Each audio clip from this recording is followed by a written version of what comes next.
This month on Diecast Time Unboxing, I'm cracking open my first proper Gen 3 car.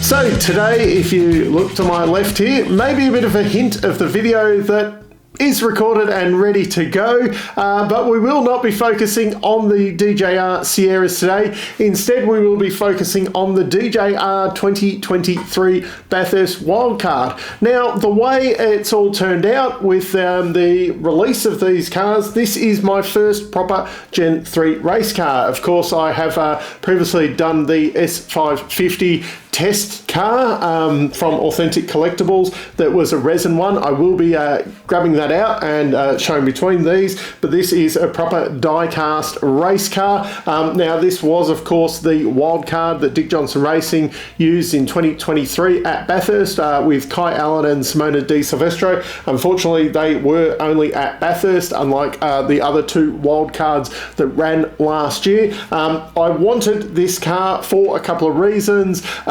It was the debut of Kai Allen in the main game. It's a Simona de Silvestro car, which as a lot of people know, I was a big fan of her in the series, and I just think this one will look really cool in my Dick Johnson collection, just with a totally different livery that car had compared to kind of all of the normal kind of Shell DJR liveries over the years. But yeah, let's crack it open and have a look at it. So here we are, the 2023 Bathurst Wildcard, Dick Johnson Racing, Simona de Silvestro and Kai Allen. These Gen 3 cars do look awesome. As you can see in the background there is the certificate of authenticity. Really cool, long time fans of the sport will know number 18 associated with Dick Johnson Racing, so having the 18th certificate there, pretty cool to get that number, although I don't normally worry too much about these numbers. 426 of these in total, so it was a pretty limited run on that.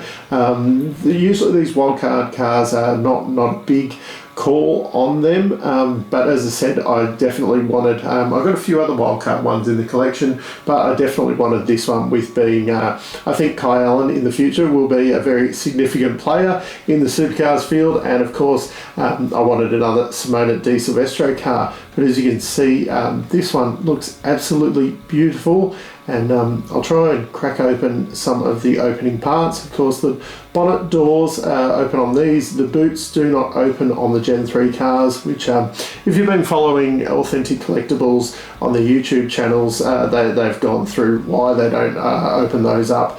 But yeah, there's not much to show there, and not a lot of benefit for it. But let's get the bonnet open and the doors open and have a look at it opened up. So there it is, opened up. The detail on these has gone to next level. It's very hard to pick it up on the camera, but underneath the bonnet there, the Gen 3 engines look spectacular. They're not covered up by big air boxes like the previous versions back in, the Car of the Futures and the Gen 2s and all that. And the detail on the interior of these is really, really good. I suppose it's probably a little bit easier these days with them being all the same. It makes it a lot easier to use one mould for all the cars and get the details just right.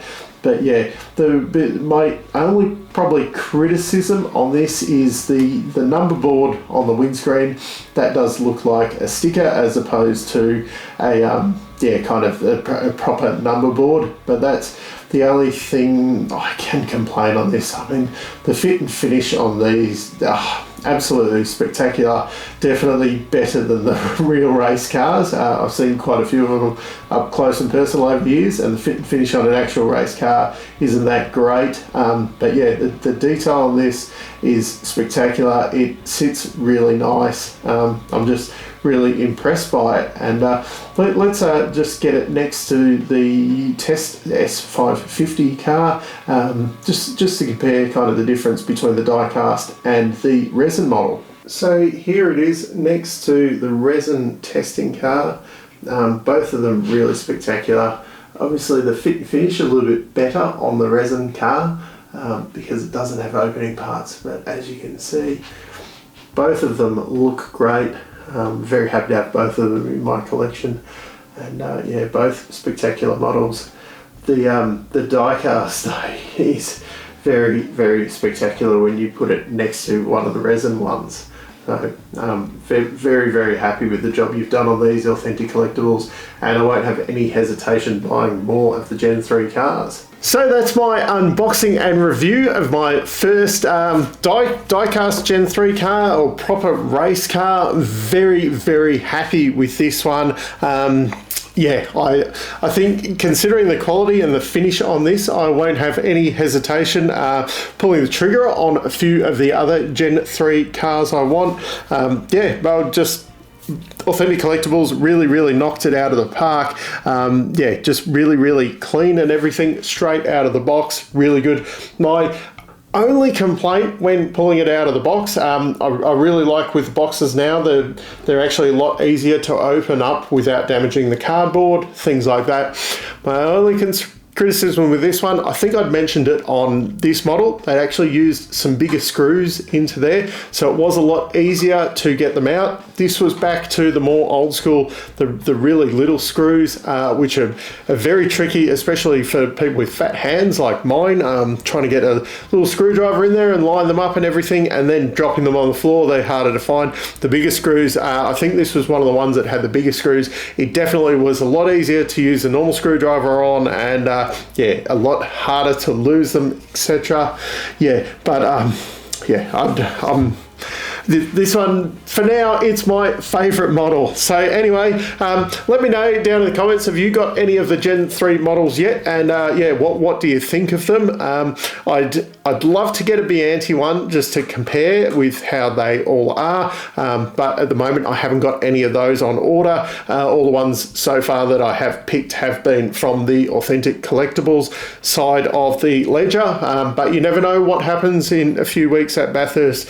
You know, I might be ordering one of the Bianti ones, but yeah, yeah, let me know what you think of them. And there will be the DJR Sierra one coming out, but I did get this model, and with it being just released, I wanted to get this one out first. So yeah, until next time, I'm still Dave, and I'll catch you later.